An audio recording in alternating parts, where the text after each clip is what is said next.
Assalamualaikum warahmatullahi wabarakatuh. Pada kesempatan kali ini, kelompok kami akan menjelaskan materi tentang perancangan rangkaian logika. Sebelum masuk ke dalam materi, izinkan kami untuk memperkenalkan diri terlebih dahulu. Perkenalkan, nama saya Ahmad Rauf Fadila Syakir dengan NIM terakhir 002.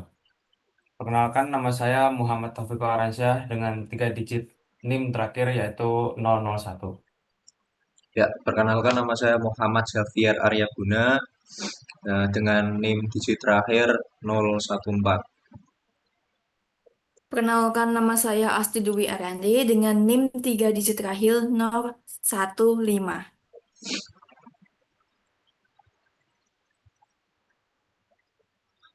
Perkenalkan, nama saya Saip Azan Fuadi dengan 3 digit NIM terakhir 025. Perkenalkan, nama saya Muhammad Ahmad Wafi dengan 3 digit NIM terakhir 027. Perkenalkan, nama saya Muhammad Hanif Hadi Pramana dengan 3 digit NIM terakhir 037. Oke, yang pertama ada definisi dari perancangan rangkaian logika. Perancangan rangkaian logika adalah inti dari sistem digital yang mengubah fungsi boolean menjadi implementasi elektronik yang efisien. Prosesnya meliputi pembuatan tabel kebenaran, penyederhanaan fungsi menggunakan metode seperti peta-Carnot, dan realisasi menggunakan gerbang logika dasar. Kemampuan ini penting untuk menciptakan sistem digital yang optimal dalam hal kinerja, daya, dan biaya. Baik, di sini ada majority gate. Majority gate adalah gerbang mayoritas atau rangkaian digital dengan 3 input yang menghasilkan output bernilai 1. Jika mayoritas inputnya bernilai 1, artinya untuk 3 input, output akan bernilai 1. Ini berarti output akan bernilai 1 jika minimal dari 2 3 input X, Y, Z berlogika 1. Berdasarkan tabel kebenaran, fungsi boolean yang merepresentasikan operasi ini adalah F buka kurung X, Y, Z sama dengan X, Y ditambah X, Z ditambah Y, Z. Implementasi rangkaian logikanya menggunakan 3 gerbang N, 2 input untuk menghasilkan suku-suku X, Y, X, Z, dan Y, Z. Yang kemudian ketiga hasil tersebut dijumlahkan menggunakan sebuah gerbang OR, 3 input untuk menghasilkan sinyal output akhir.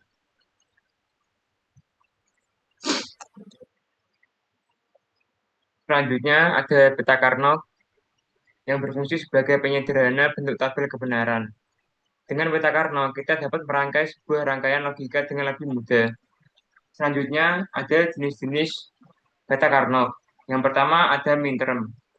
Minterm yaitu hasil kali n semua variabel, di mana setiap variabel muncul sekali, baik sebagai dirinya sendiri atau komplemennya, dan menghasilkan nilai logis satu untuk satu kombinasi input tertentu. Yang kedua ada maxterm, yaitu suku yang merupakan penjumlahan atau OR semua variabel dan menghasilkan nilai logis 0 untuk satu kombinasi input tertentu.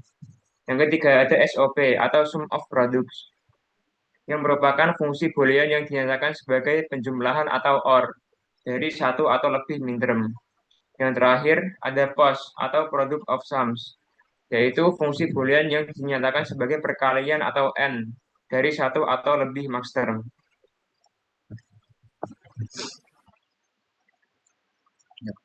Yang selanjutnya ada Arithmetic Logical Unit atau ALU. Nah, ALU sendiri itu adalah komponen terpenting dalam mikroprosesor atau CPU. Nah, tugas utamanya adalah melakukan operasi aritmatika seperti penjumlahan, pengurangan, perkalian, dan pembagian, serta operasi logika seperti AND, OR, atau NOT, dan NOT. Nah, peran adder yaitu menjelaskan bahwa di dalam ALU ini operasi penjumlahan dilakukan oleh sebuah rangkaian yang disebut adder atau penjumlah. Nah, pengertian jenis header yang paling dasar itu adalah half header, atau paruh karena ia bisa menjumlah 2 bit binary saja. Terus ada input dan outputnya. Rangkaian ini menerima 2 input biner yang bisa disebut X dan Y. Nah, setiap input hanya bisa bernilai 0 dan 1. Terus rangkaian ini menghasilkan 2 output biner, yaitu sum dan carry. Nah, sum menunjukkan hasil penjumlahan dari 2 input. Nah, kalau carry menunjukkan nilai pindahan seperti puluhan dalam penjumlahan desimal, dan carry akan bernilai 1 jika hasil penjumlahnya melebihi 1, dan sisanya akan menjadi sum. Nah, tujuan dari Hellfather adalah untuk melakukan penjumlahan biner dasar yang kemudian menjadi fondasi untuk membangun rangkaian penjumlahan yang lebih kompleks seperti full adder yang dapat menangani bit pindahan.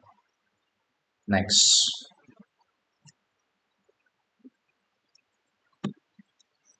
Baik, selanjutnya adalah merancang.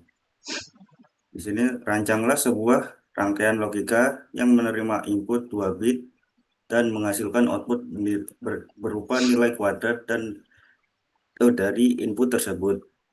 Sebagai ilustrasi, apabila input adalah 11 yang mempresentasikan angka 3 dalam desimal, maka rangkaian harus menghasilkan output 1001 yang setara dengan angka 9 dalam desimal.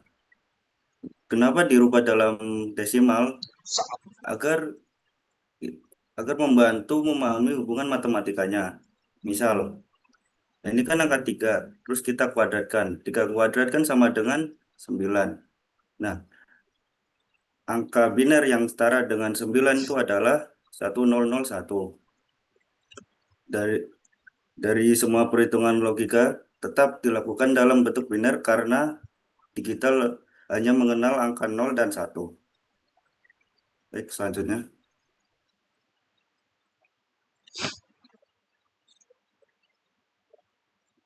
Oke, selanjutnya itu adalah sebuah contoh mengenai mengenai perencanaan dan penyederhanaan rangkaian logika.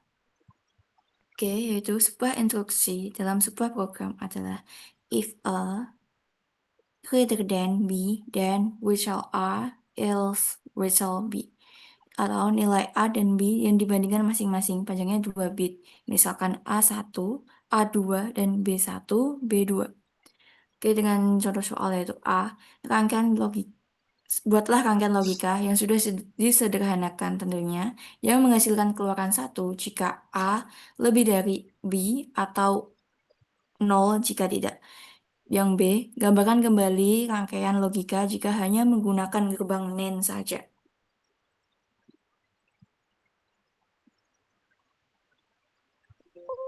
Untuk selanjutnya yaitu ada contoh soal.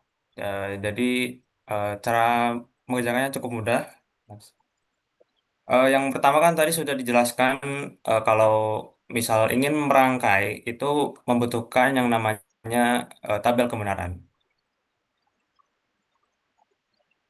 Nah, jadi sini sudah muncul ya tabel kebenarannya. Tadi diketahui di soal itu kita pakai tiga variabel nih ada x, y, dan z. Nah, ini tuh maksudnya gimana? Jadi 0 itu maksudnya ya 0 gitu. Jadi nggak ada kayak misal x 0 nih, ya berarti nggak ada dong karena x kali 0 ya sama dengan 0. Lalu nih y1 nih. Nah, y1 kan y kali 1 berarti ada nilainya y gitu. Terus ini kenapa outputnya di kanan tuh jadi ada 1? Ini tuh maksudnya yang sudah dijelaskan tadi oleh Mas Azwan ya. Jadi kalau semisal begini tuh pakai mayoritas nilai mayoritas. Jadi di sini diketahui nolnya itu kan cuma satu nih di sini dan nilai satunya itu ada dua. Otomatis mayoritasnya di sini adalah nilai satunya. Jadi untuk outputnya sudah pasti satu. Jadi ini berlaku untuk ke baris-baris selanjutnya ya. Lalu untuk step selanjutnya yaitu dengan peta Karnaugh. Di sini kalau mau dibaca,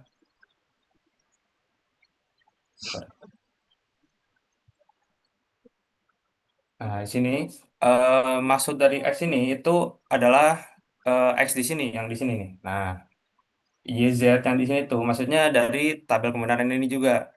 Jadi sebenarnya itu peta Karnov ini itu tuh cara mempermudah atau mempersimpel dari tabel kebenaran ini untuk penyederhanaan tabel kebenaran. Nah, jadi sama aja kayak tadi. Jadi kalau di sini 0, berarti X itu sama dengan 0. Terus di sini X1 itu ya berarti nilainya X. Nah, jadi kurang lebih seperti itu. Berlaku juga untuk ke YZ ini ya. Nah, oke. Ini sama kayak tadi teman-teman karena ini X-nya 1 dan di sini Y-nya 0 dan Z-nya 1. Karena mayoritasnya adalah angka 1, jadi outputnya adalah 1. Kurang lebih sama kok seperti yang ini. Nah, jadi kalau sudah misal begini nih, tinggal dimasukin aja, jadiin persamaan seperti ini. Nah, seperti F, ya hasil ini. Kan di sini ada X1 dan Z1, berarti tinggal dimasukin jadi XZ. Habis itu di sini ada X0 dan di sini ada YZ nih. YZ-nya masing-masing nilainya 1, berarti di sini YZ. Berlaku juga buat yang di sini juga ya. Selanjutnya kita tinggal langsung aja merangkai ya.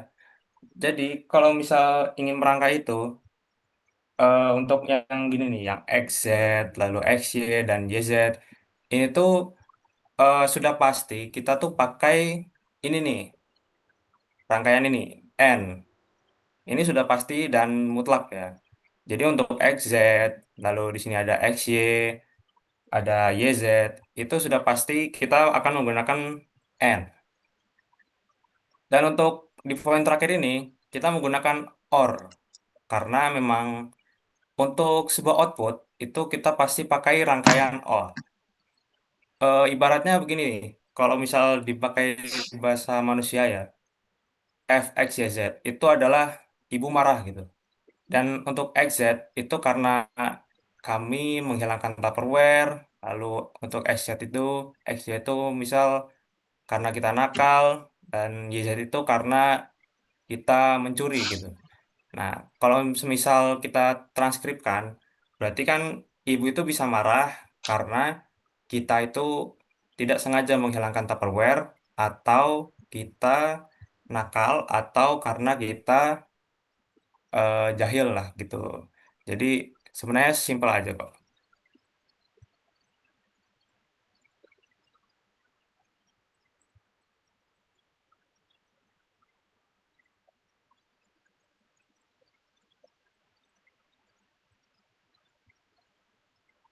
Oke, kesimpulan dari presentasi kali ini yaitu perancangan rangkaian logika adalah suatu pendekatan terstruktur untuk mengubah kebutuhan fungsional menjadi realisasi sirkuit elektronik yang efektif. Penerapan metode minimisasi seperti peta Karnaugh memungkinkan penyederhanaan ekspresi boolean sehingga menghasilkan desain rangkaian yang optimal. Beragam implementasi praktis termasuk gerbang mayoritas, detektor bilangan genap, penjumlah biner, rangkaian kuadrat, dan dekoder 7 segmen memperlihatkan penerapan nyata teori boolean dalam menciptakan sistem digital yang handal, efisien, dan hemat biaya. Oke, sekian presentasi dari kami kelompok 5 tentang perancangan rangkaian logika. Kurang lebihnya mohon maaf. Wassalamualaikum warahmatullahi wabarakatuh.